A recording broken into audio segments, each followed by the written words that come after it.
Estamos gravando.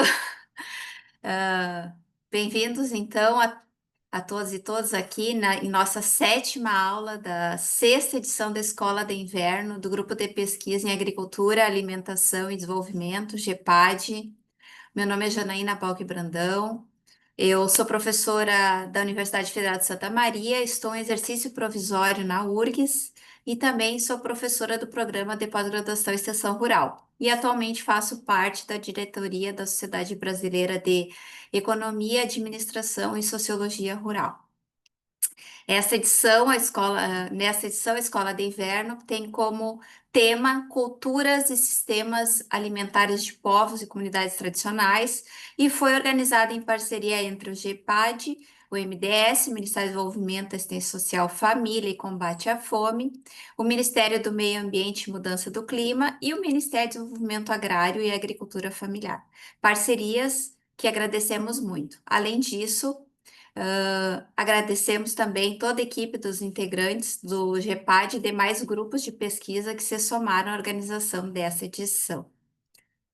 A aula de hoje tem como título A gente não serve marmita, a gente senta para comer junto.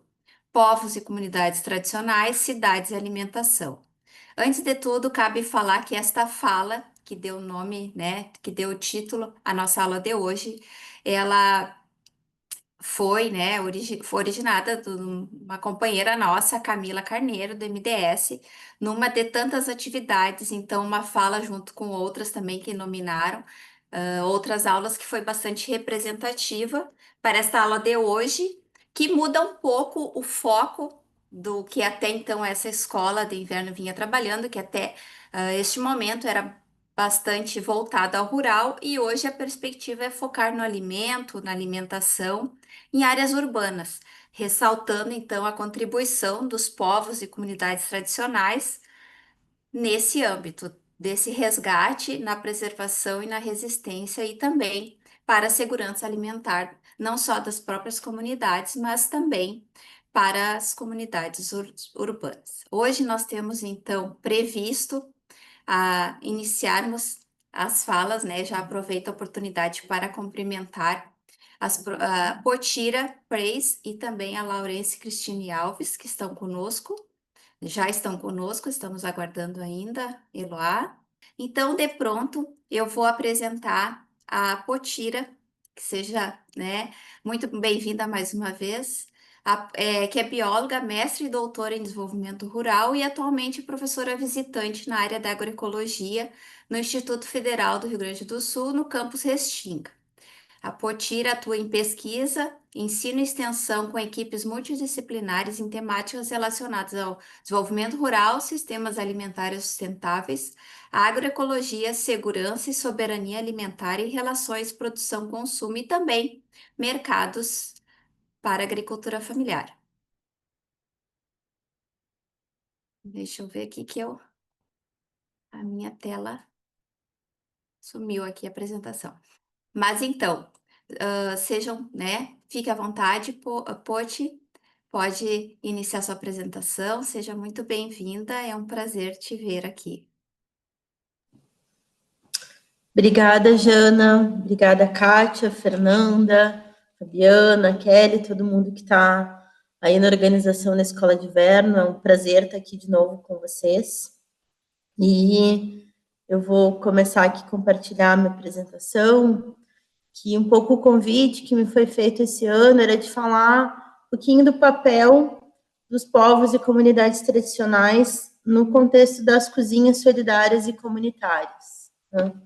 Então, as cozinhas não são um tema recente, né? Mas talvez recentemente a gente tenha começado a trabalhar e pesquisar um pouco mais, né, esses espaços que têm sido demonstrado espaços extremamente relevantes e importantes para a segurança alimentar e nutricional, espaços que em contextos de precariedade, o contexto da pandemia, o contexto que a gente viveu de mudanças climáticas crescentes, né, a gente tem cada vez visto mais a sua importância. Então, eu vou começar trazendo aqui para... Opa, vou passar e correu, desculpem. Começar trazendo um pouquinho para vocês alguns dados, não são todos os dados, mas alguns dados de um trabalho que foi feito por mim, pela professora Kátia Grisa, Fernanda Vasconcelos, o Juliano Sá e o professor Sérgio Schneider, por uma solicitação da FAO, da Organização das Nações Unidas para Alimentação e Agricultura, em parceria com o Ministério do Desenvolvimento e Assistência Social, que foi fazer um mapeamento, a gente entender um pouco como que as cozinhas atuaram e funcionaram durante a emergência climática que a gente teve no Rio Grande do Sul ano passado, né? Então, as enchentes de maio, imagino que todos vocês devem ter escutado alguma coisa sobre isso. Foi um período, então, de um mês praticamente, com chuvas intensas, que gerou alagamento em praticamente todo o estado. E nesse contexto, né, onde as pessoas foram desalojadas, ficaram sem serviços, com uma série de processos interrompidos, né, e com direitos também rompidos, as cozinhas solidárias e comunitárias e cozinhas de emergência, que foram criadas na época, tiveram um papel importante. E eu trago esses dados porque a gente ainda não tem, né, muitas pesquisas, muitos materiais nesse contexto, e esse primeiro mapeamento que nós fizemos tem auxiliado, né, inclusive isso era parte da solicitação da FAO e do MDS, de entender como que as cozinhas têm atuado para justamente poder qualificar esse processo. Então, nós atuamos especialmente nesse processo de mapeamento em 4 regiões do estado, né, que foi a região sul, aqui, pegando no mapinha do estado, na região metropolitana de Porto Alegre, a região do Vale dos Sinos, tendo São Leopoldo como referência, na região sul, então Pelotas, Rio Grande, né? E no centro do estado, Santa Maria. A intenção era um pouco ter uma diversidade também de situações e de olhares para o contexto das cozinhas.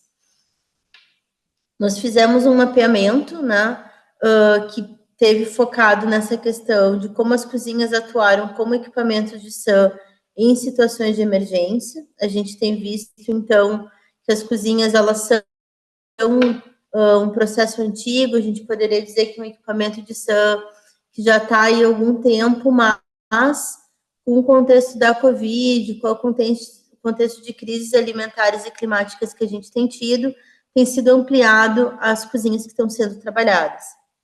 A gente fez uma série de mapeamentos e eu achei que era interessante começar com eles, né, que era um pouco mostrar onde que estão essas cozinhas nas cidades, né, já que esse é um dos focos da escola de inverno.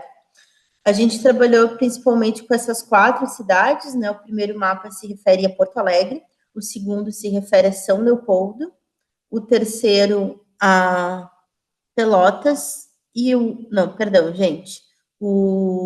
segundo é São Leopoldo, o terceiro é Santa Maria e o último é Pelotas. A gente identificou o quê, né? Que as cozinhas, ao tentar fazer um recorte da localização, que são os pontinhos, espero que vocês consigam ver, entender onde elas estavam, a gente viu rapidamente que existe um processo de correlação entre os espaços onde estão as cozinhas e onde está uma população com baixa renda, né? Isso não é exatamente uma surpresa, mas é a confirmação de uma informação. Ainda que a gente vai ver que em alguns lugares as cozinhas estão localizadas de forma mais densa, né? As bolinhas estão mais próximas, mais perto, né? E em outros locais a gente tem elas um pouco mais espalhadas, né? Então, com menor densidade. É o caso de Porto Alegre e São Leopoldo, especialmente, né? Que a gente vê que, apesar de ter nas áreas centrais uma quantidade boa de cozinhas, a gente vai ter elas também se espalhando para áreas mais periféricas da cidade. Isso não ocorre praticamente em Santa Maria e Pelotas. Um outro cruzamento que nós fizemos com os mapas das cidades foi com a renda, com raça, né? Então, lá a gente tentar olhar a expressão da população autodeclarada negra, a gente vai confirmar uma dinâmica também de racismo alimentar, né? Vendo que, em especial, Porto Alegre, São Leopoldo e Santa Maria, a maioria dos bairros que são autodeclarados negros tem, né, uma grande expressão das cozinhas. Pelotas faz uma quebra um pouco desse padrão, né? Das 11 cozinhas que nós tínhamos mapeado, 5 ficaram em bairros onde a população era declarada como negra, numa porcentagem inferior a 19%, né? Mas, de maneira geral, a gente tem visto pela literatura e pela realidade do que a gente acompanha que as cozinhas realmente também surgem como um movimento de resistência da população negra, buscando trabalhar justamente essas questões raciais, as desigualdades que se vivem em espaço urbano, que afetam muito mais mulheres e mulheres negras, como a gente sabe, por exemplo, com os dados de segurança alimentar que a gente tem pela Rede Pensão e outras pesquisas, né? E um outro elemento que a gente também fez o cruzamento de dados foi em relação à localização das cozinhas e o indicador de ambiente alimentar, né? Então, nesse caso, a gente só trabalhou com 2 cidades, que são Porto Alegre e Pelotas, né? Porque são as cidades para onde foi feito o mapeamento de desertos alimentares, né? Pelo próprio governo federal. Esse material está dentro do acervo do projeto Alimenta Cidades, então quem quiser entrar na plataforma consegue acessar essas informações. E a gente vai ver que, novamente, existe, né, uma expressividade maior de cozinhas, ou em áreas que são desertos alimentares, ou que estão próximas, né, a essas áreas, em áreas limítrofes a isso. Bom, esses mapas era para dar uma ilustrada e um contexto um pouco de como que as cozinhas estão espalhadas, então, nas cidades com que a gente trabalhou, né? E também pensar um pouquinho essas dinâmicas de alguns recortes com alguns indicadores importantes na discussão de segurança alimentar e dos próprios sistemas alimentares. Alguns dados que eu trouxe para partilhar com vocês é informação em relação a quando que as cozinhas iniciaram. Então, a gente vai ver que as primeiras cozinhas começaram antes ainda de 99, né? Então, tem cozinhas, 13 cozinhas dentro do mapeamento eram mais antigas a isso, mas a grande expressividade das cozinhas vem a partir de 2020, então, com a pandemia, né? E somente em 24 a gente teve 26 cozinhas que foram abertas, mostrando aí também a relevância da enchente, da reação que a sociedade civil, que diferentes organizações tiveram, elaborando novas cozinhas para atender a demanda da segurança das pessoas. Quando a gente pensa também quais são os catalisadores, quem eram os atores que estavam em frente desses projetos, a gente vai ver que tem expressivamente uma atuação dos movimentos sociais, né, diferentes coletivos, organizações da sociedade civil mobilizando as cozinhas, né, são 82 no total para essas 4 regiões que nós mapeamos. Também a iniciativa de indivíduos, né, geralmente lideranças comunitárias, que tomaram a frente, entendendo o contexto local que estava se vivendo, mas também tinha um número expressivo do que a gente chamou de ação entre amigos ou de familiares, né? Então, 2 irmãos, uma mãe, 2 filhos, né? Diferentes agrupamentos, mas de pessoas que, ao ver a situação de fome da população no seu entorno, acabavam se mobilizando, começando iniciativas que, com o tempo, também tendem a agregar outros voluntários, outros colaboradores.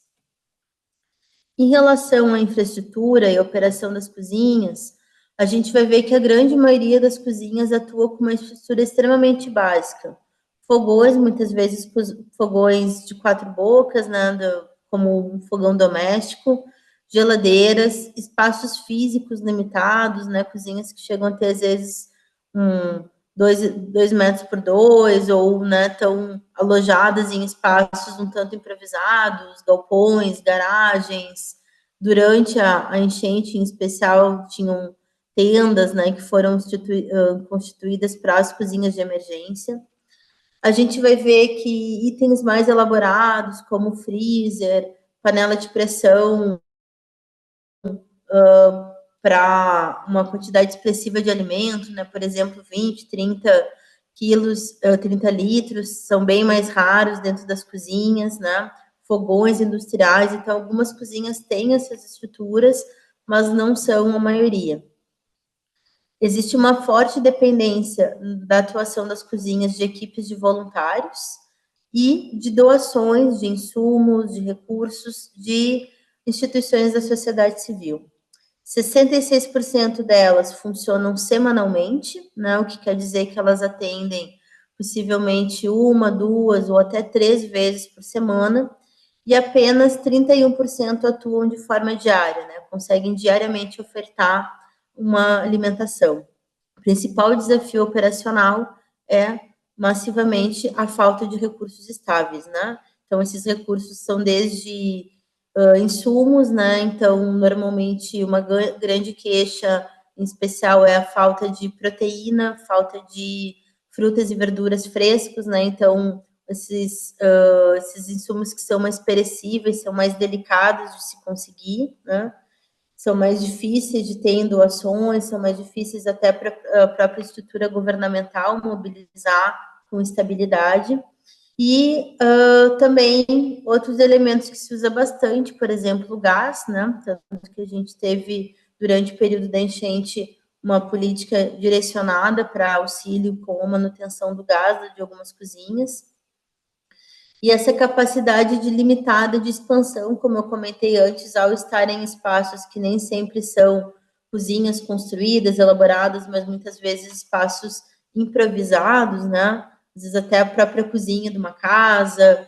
Então, a expansão, o aumento das cozinhas para o atendimento de um público maior ou uma operação mais qualificada se torna frequentemente limitado. A gente tentou fazer uma análise de quantos preparos, né, quantas marmitas a gente considerou a refeição como uma marmita, foram feitas pelas cozinhas, né, que a gente mapeou ao longo das semanas. A gente viu que a gente vai ter uma maior expressividade de atuação em cozinhas que vão entre 51 preparos a 400, né, 400 refeições. E aí a gente fez um cálculo estimando a capacidade que essas cozinhas tinham de produzir os alimentos nessa refeição e como é que era a dinâmica de funcionamento delas, se elas funcionavam só no almoço, almoço e janta, às vezes uma terceira refeição, né, um café da manhã, um lanche. E então fizemos uma projeção do atendimento, né? Então a gente vai ter no todo 137.025 refeições, marmitas que estavam sendo distribuídas, né, por esse total de cozinhas que a gente conseguiu mapear. A gente vai ver também que a quantidade de refeições que são preparadas, ela vai estar muito correlacionada com a estrutura e com a capacidade das cozinhas, que é essa parte que está destacada mais abaixo com um quadradinho, o que a gente está querendo mostrar, né? Então, se no Vale dos Sinos a gente tinha 18 cozinhas e na região sul 17, ou seja, um número muito próximo, né? A diferença de apenas uma cozinha. Mas quando a gente olha a capacidade de produção das marmitas, a gente vai ver que no Vale dos Sinos, muito mais, né? 23.500 refeições, à medida que na região sul, 4.439. O que isso quer dizer? Que as cozinhas no Vale dos Sinos são muito mais estruturadas, mais qualificadas, têm capacidade de produção para um número maior de pessoas, e em parte está relacionado também com uma atuação municipal mais forte nas cozinhas, né? Então, mesmo que em termos de unidades de experiências de cozinha, as duas regiões tenham números parecidos, a capacidade de atendimento da população se tornam muito diferentes pela estrutura, pelas equipes, né, que acabam se formando em cada uma das cozinhas. As dificuldades eu já trouxe, né, informação, que são principalmente recursos financeiros e infraestrutura, né? Então, isso, apesar de ter outros trabalhos, a maioria das cozinhas até traz a questão da qualificação e ampliação da equipe, mas o que passa também, geralmente, por ter insumos suficientes, né? Então, muitos dos lugares dizem, bom, se a gente tivesse mais insumos, mais recursos, a gente conseguiria produzir mais, né?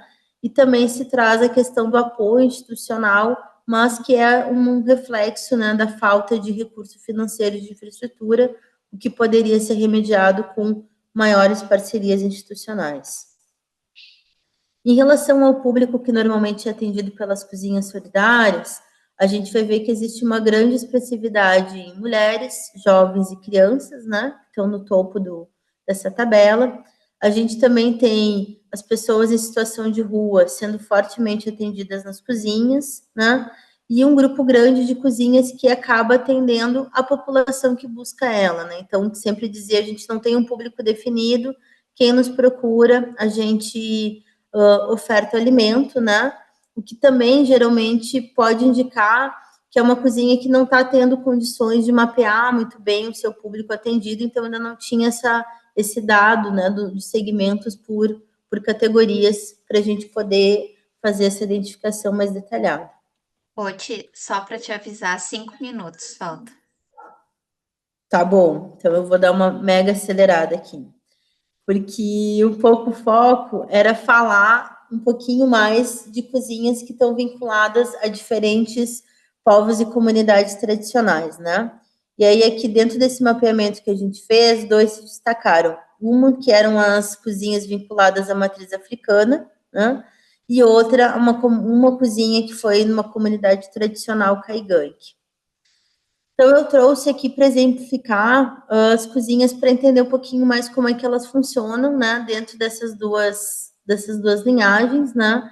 Essa cozinha é uma cozinha que funciona aqui na Restinga, onde eu estou agora, onde eu trabalho pelo Instituto Federal do Rio Grande do Sul. É a cozinha solidária da matriz africana Ilê Iemanjá de Axalá, conduzida pela mãe Marta de Iemanjá, né. E aqui a gente vê uma imagem do Ilê, do terreiro dela, né? Que também é o espaço onde funciona a cozinha que está logo ao lado.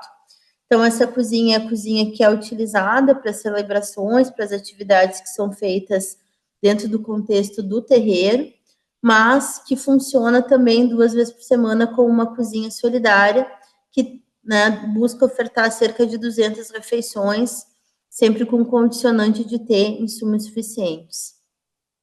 Elas começaram durante a pandemia, né, se mantiveram superativas durante o processo das enchentes, têm atuação no Conselho Municipal, pertencem aos Função Potman, né, então é uma cozinha que está articulada com outros grupos que atuam na segurança alimentar e nutricional. Elas não têm vínculo direto, né, com o PAA, com o MDS para recebimento de insumos.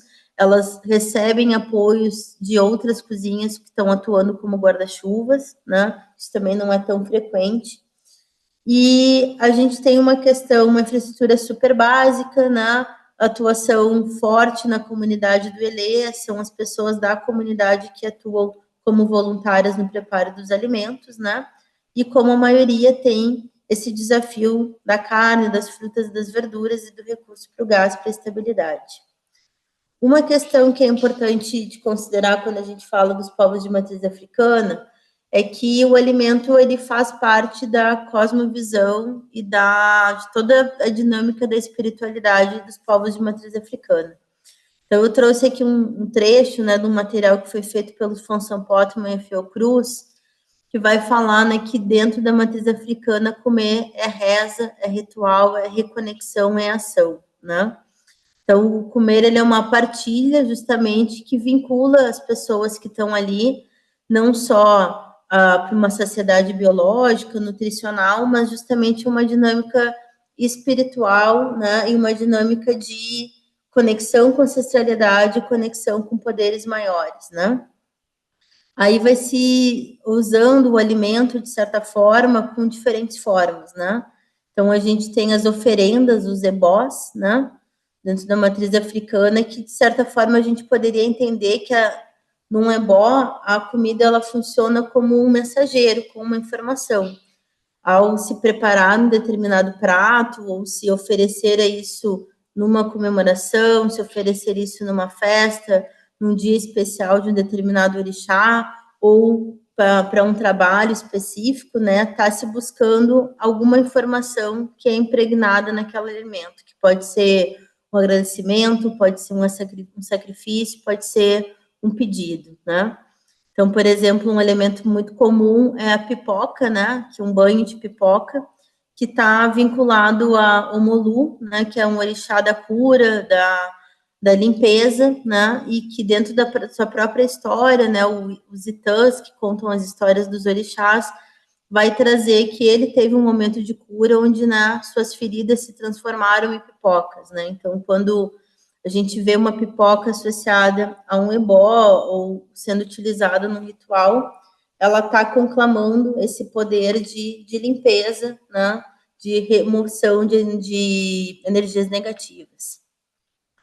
Também vai se ter uma prática de que cada alimento, né, está vinculado a uma divindade, a um orixá específico, né, e a gente comer essa comida, seja dentro do ilê, ou seja no contexto de uma celebração, no ritual, está se fortalecendo o vínculo com esse orixá, com essa divindade, que, né, para cada pessoa rege a sua consciência, rege o seu ori de alguma forma, né, então cada pessoa estaria vinculada à proteção, à orientação de um orixá. Aí a gente vai ter, por exemplo, o coco para Iemanjá, o acarajé, que é referendado a Yansan, a canjica branca para Oxalá, Moloku para Oxum, né? Enfim, né? Então a gente tem essas associações, né? O que esse orixá gosta, como ele se alimenta, e esse alimento geralmente está vinculado à história do próprio orixá, suas características, suas forças, né? Isso leva a outra questão que também é bastante comum e que às vezes é trabalhada nas cozinhas, que são as quisilas, né? Que são elementos de cuidado, de respeito, onde se evita um determinado alimento, considerando que aquele alimento não faz bem para o seu orixá, né? Aí a gente vai ter, por exemplo, um contexto de Ogum, que é essa primeira imagem, que é um orixá guerreiro, né? Que uma das suas quisilas é o quiabo, né? Porque um Itã conta que em uma batalha que ele teve com Xangô, Xangô mandou buscar todo o quiabo que tinha na aldeia, na vila, e derramou um morro numa ribanceira, onde ele marcou a luta com Ogum. Então, quando Ogum chegou para lutar, ele não teve vez, ele e seus guerreiros escorregaram por causa da baba, né, do quiabo, né? Então, por isso, Ogum e seus filhos não comem quiabo, né, por causa dessa situação. Então, um filho não comer o que o seu orixá não come, não é tanto uma questão, talvez, assim, de punição, de contenção daquilo, né, mas é mais no sentido de o filho mostrar um respeito, um cuidado para o seu orixá e, com isso, manter a sua proteção, manter o seu contato, o seu vínculo fortalecido, né? Oxum, por exemplo, normalmente não come Oti, galinha. se tu puder, Oi? Oti, Serrar? desculpa te interromper, se puderes ir caminhando, nós estamos, Tá já bom, querida. estouramos. Vou encerrar essa aqui, já vou encerrar, 2 minutos, tá? Então, da gente olhando cada orixá, a gente vai ter uma. Eu acabei, vocês me disseram antes que talvez ia ter 30 minutos, eu me perdi um pouquinho, peço desculpa. Cada orixá tem seus alimentos que são restritos, né? E aí eu ia falar de uma outra comunidade, que é uma comunidade caigangue, mas vai ficar para uma próxima, né? Mas só então mostrando assim que essa dinâmica das cozinhas solidárias, elas vão acontecer vinculadas a diferentes povos e comunidades tradicionais. E elas têm em comum esses desafios, né? Geralmente são cozinhas onde falta renda estável, falta recurso, falta uma ação mais forte, mais presente do Estado. Quando essas cozinhas conseguem se vincular de alguma forma ao Estado, geralmente elas têm muita dificuldade para contemplar suas especificidades alimentares vinculadas à sua cultura. E são espaços fortemente protagonizados por mulheres, né, que estão à frente das iniciativas e têm trazido uma contribuição incontável para a segurança alimentar e nutricional nas cidades. Obrigada pelo convite, desculpa ter me atrapalhado no tempo, gente. Fico à disposição aí para perguntas. Alguém escreveu ali, gostinho de quero mais, nós ficamos realmente com vontade de ficar ouvindo um pouco da experiência de cada uma dessas cozinhas, né? Experiências tão ricas. Mas então nós vamos passando agora para a Laurence Cristine Alves, que é professora do Departamento de Ciências dos Alimentos da Escola de Nutrição da Universidade Federal da Bahia É pesquisadora de alimentação, raça, interseccionalidades, gastronomia brasileira e afro-brasilidades. Também é cofundadora da Escola de Comida e colaboradora na Auric Editora. Então, agora passamos de pronto a palavra para Lawrence. Pode ficar à vontade. Boa noite a todos e todas, a todos. Eu vou compartilhar aqui também a apresentação, para eu não me perder também no tempo. Vou me esforçar aqui para respeitar o tempo também. Primeiramente, agradecer o convite para participar desse desse curso que é tão importante, né? Trazer essa temática e pensar isso não só nos contextos rurais, mas também nos contextos urbanos e as especificidades e urgências que a gente vai ter dentro desses contextos.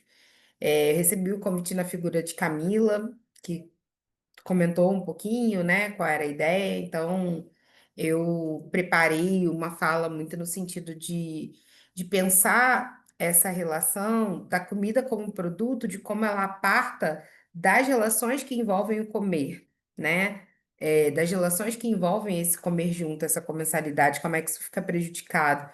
Até curioso que eu estava aqui acompanhando a fala de Potira e vi que alguém colocou uma pergunta muito nesse sentido, né? Então eu fui, tentei caminhar e orientar um pouquinho a minha fala nesse caminho. Então, a pergunta que norteia um pouco do que eu quero convidar todos, todas e todos aqui para reflexão é o que que a gente perde quando a gente transforma a comida num produto, né? E não num encontro. A pergunta foi até sobre o quanto alguns desses espaços, né, sejam os restaurantes populares, seja essa infraestrutura que você faz a comida pronta, né, a marmita, entrega, o quanto a gente perde nisso ou comer junto, a troca, a comensalidade, aonde isso ficou, né? E o quanto isso é importante também quando a gente, a partir principalmente do guia alimentar, amplia a ideia de saudabilidade, né? Amplia a ideia do que é saudável, para além só de olhar para o foco do alimento e pensar em toda a cadeia produtiva e pensar também nas relações desse comer. E para a gente, a ideia é um pouco a gente entendendo como é que a gente vai se distanciando e como que a gente pode, ao olhar para os povos e comunidades tradicionais e reaprendendo, né? Eu acho que tanto emergências de problemas de saúde, como a pandemia mundial, emergências climáticas, como a Potira trouxe na questão do Rio Grande do Sul, elas acabam confrontando a gente de uma forma muito aguda com as problemáticas do nosso estilo de vida hoje, da maneira como a gente vive hoje. E eu acho que a gente. E nos convidam a olhar para outras formas de viver que estão resistindo e resistindo e se reinventando ao longo do tempo, há muitos anos, e nos ensinam que é possível, que existem outros caminhos e outras possibilidades, né? Então, para a gente pensar nisso. Primeiro ponto é pensar essa relação entre saberes e práticas dos povos e comunidades tradicionais, que dentro das cosmopercepções desses coletivos, a comida, ela é uma prática coletiva, né? Hoje tem um conceito que vem emergindo muito em paralelo ao crescimento das políticas públicas ligadas às cozinhas solidárias, que é uma ideia de gastronomia social. Durante muito tempo teve associada a uma dimensão de caridade, né? Ou num caminho, né, num arranjo de resolução de urgências, porque quando a gente está falando de fome, a gente está falando de uma urgência, mas que muitas vezes a gente não fala e não comenta que as práticas coletivas de encontrar caminhos, estratégias, tecnologias e soluções para essas urgências que não são matéria que não são, na verdade, desses sujeitos, desses povos, dessas coletividades. É muito importante a gente entender que a carestia, né, que a ausência, que a escassez, ela é um projeto político. Ela é um projeto político que vem dando certo ao longo do tempo. Então, quando a gente está olhando para a compreensão de como povos e comunidades tradicionais pensam a relação com a comida, ela é toda coletiva, seja no processo do manejo da terra, da colheita, do processamento desses alimentos, do cozinhar, do comer. Ela é coletiva, ela é pensada na coletividade. A gente vem passando ao longo do tempo por um processo de individualização nisso. E além de coletiva, ela também se constitui como práticas que estão intimamente ligadas ao território. Por isso, a defesa dos territórios é tão importante. E quando eu falo de territórios, eu estou falando não só de espaços rurais, mas também de espaços urbanos, entendendo que em muitos dessas comunidades de terreiro, né, vêm sendo sistematicamente atacadas em diversos lugares do Brasil, das comunidades que giram em torno da cultura, né? Seja de práticas culturais ligadas à arte, à dança, mas também à música, né? Eu costumo dizer que o quintal de Tia Ciata já era uma cozinha solidária, uma cozinha coletiva, muito antes do cunhado desse termo, porque ali existia uma produção de comida, né? Num formato de casas de angu, de casas de zungu, em que você partilha o comer, mas você partilha também um cuidado, né, com esse corpo, com essa espiritualidade, com essa dimensão do sagrado. Então, quando a gente está pensando em comida numa perspectiva de saberes e práticas de povos tradicionais, a gente está pensando em território, território corpo, território coletividade, território chão, por isso a importância da defesa, né, da titulação desses territórios, da defesa do reconhecimento desses territórios, do não ataque desses territórios, porque isso é atacar também práticas e modos de viver que estão ali resistindo, né, a tantos investimentos e projetos políticos de destruição disso, de destruição de memória, de destruição de uma outra relação com essa comida que também atravessa a espiritualidade, seja dentro do seu formato religioso, mas entendendo também que esse multiplicar da comida, né, o colocar água no feijão, o fazer, né, de uma água e um fubá, um angu que vai alimentar muita gente, ele também é uma dimensão muito orientada por uma compreensão espiritual. Então, o que a gente tem hoje quando a gente pensa nas soluções que sim, elas renascem e se reinventam no sentido de atender às emergências, mas elas nos põem em xeque essa relação entre a lógica do compartilhar e a lógica do individualizar. O que que a gente quer, né? Que caminhos a gente pode seguir para isso, né? Porque quando a gente está falando de povos e comunidades tradicionais, comer é muito mais do que se nutrir, é muito mais do que só atender a uma urgência e emergência, né? É reafirmação de vida, é reafirmação de território, é reafirmação de coletividades, né? É justamente esse processo de partilhar que muitas vezes falta. Eu lembro, de uma passagem que eu ouvi de uma colega nutricionista sobre a recusa, de uma comunidade indígena em Goiás de receber o peixe congelado. E o quanto isso, de alguma maneira, chocou alguma das pessoas que estão nesse provimento.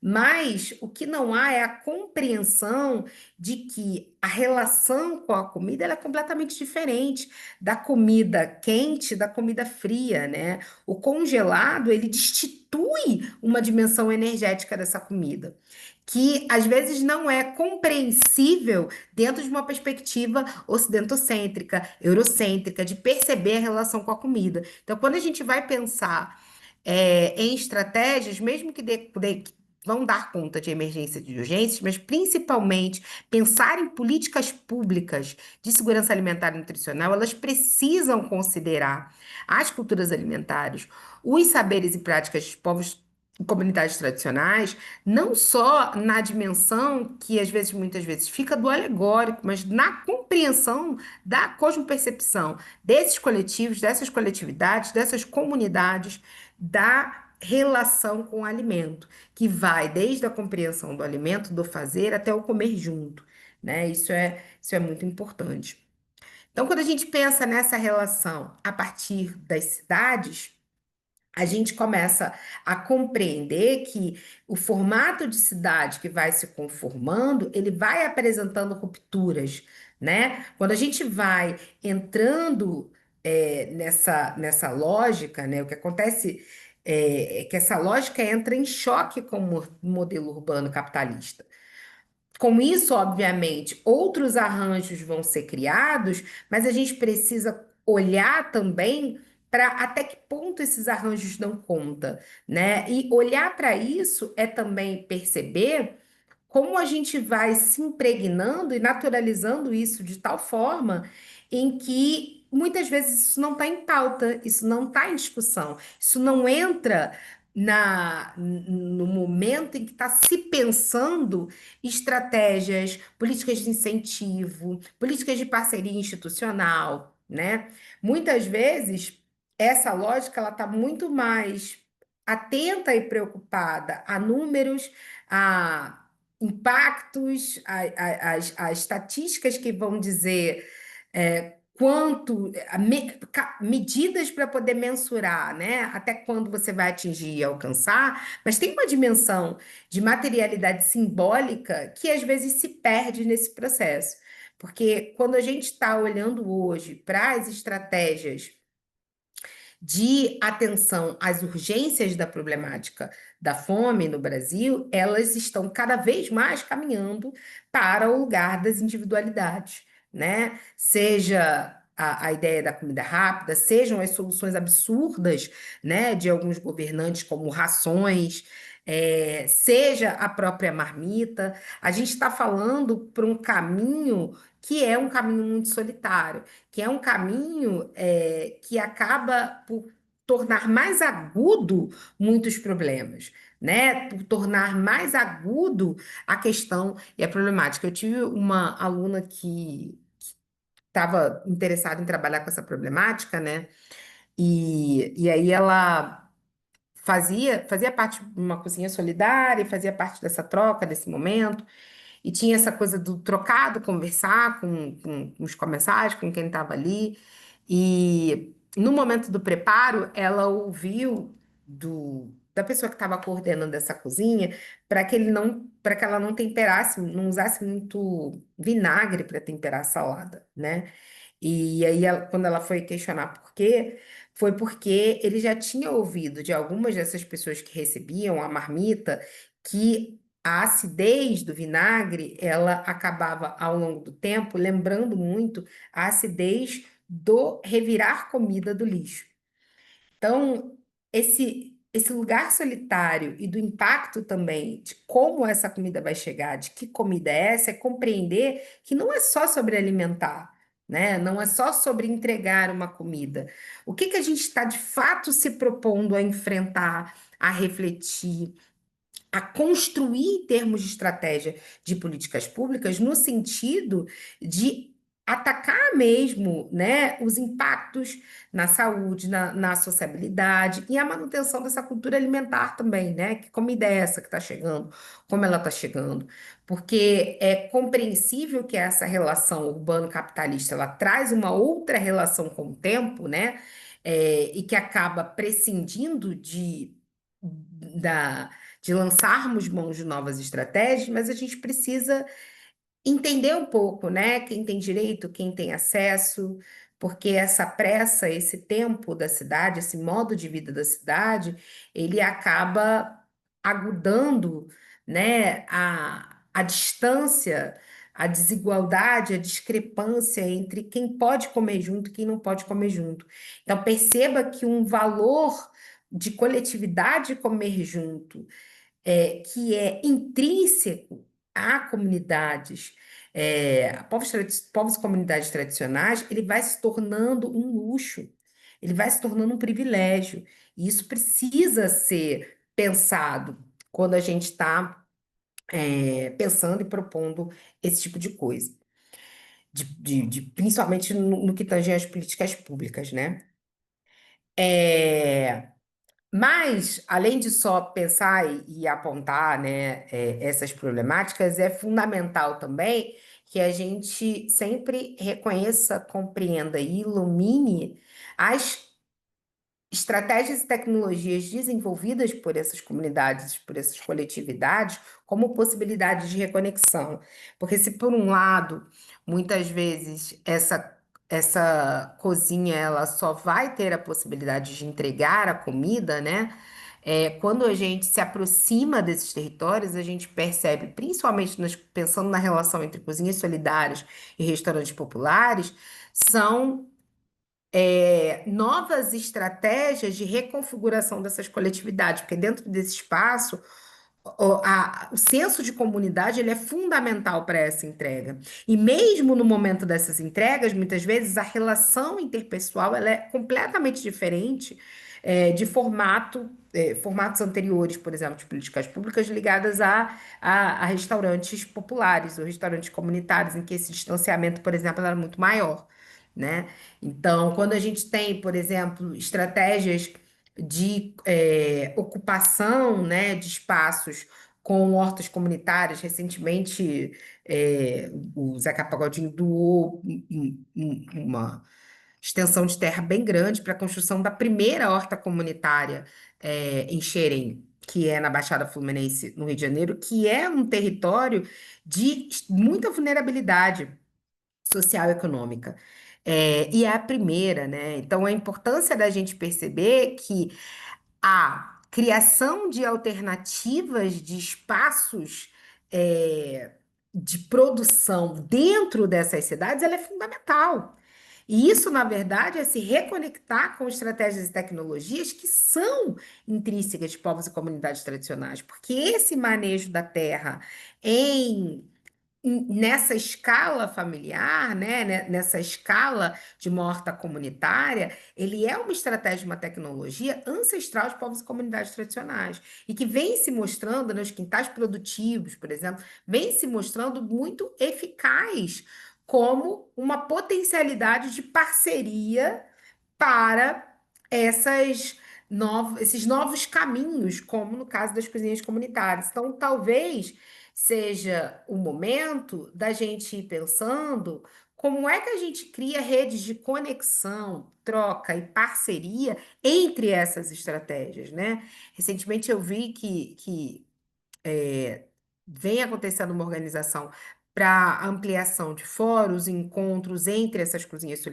solidárias, até para a gente tentar compreender quais são as realidades e os desafios, porque, óbvio, a gente sabe que existem desafios que vão tangenciar todas elas, mas como é que a gente vai traçando estratégias e caminhos, considerando cada realidade, mas sem perder de mão esses valores e essas sabedorias dos povos e comunidades tradicionais que são tão ricos, que é esse manejo, por exemplo, de uma terra, né, de uma quinta, com uma variedade de produtos. Não é sobre monocultura, né? A gente está falando de estratégias de compreender o tempo da natureza e a sazonalidade, o que funciona melhor em cada solo, o que a gente consegue plantar junto. E, além disso, o que é de comer, o que é de banhar, o que é de tomar, porque a gente está falando, né? Quando a gente pensa em hortas comunitárias, a gente está falando também do chá, do manejo das ervas, de uma rede de cuidado que se constrói em torno de, muitas vezes, de um pequeno espaço de terra, principalmente se comparado à estrutura fundiária, né, agroindustrial que o nosso país hoje tem, né, que vem caminhando ao longo do tempo e se mantendo.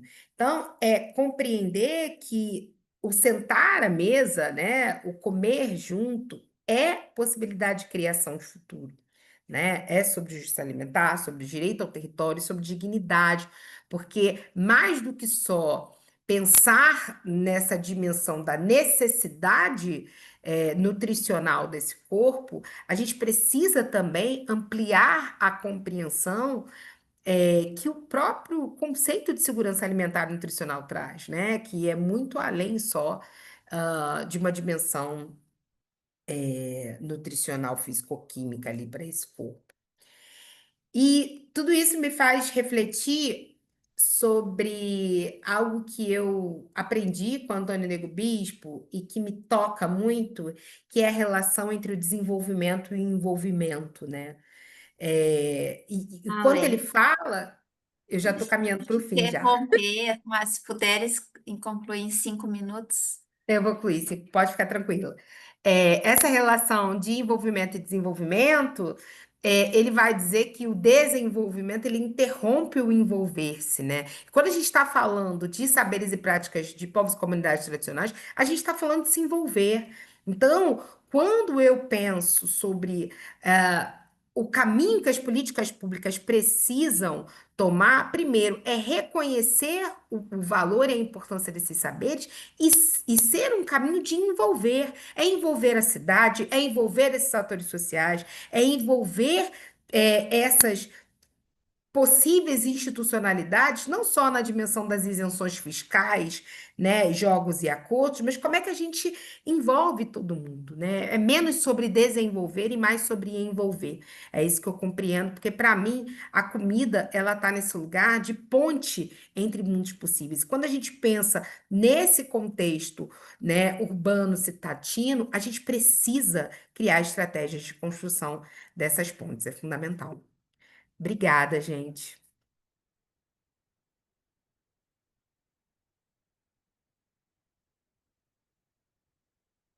Obrigada, Laurence, você, como disseram aqui, né? Maravilhosa.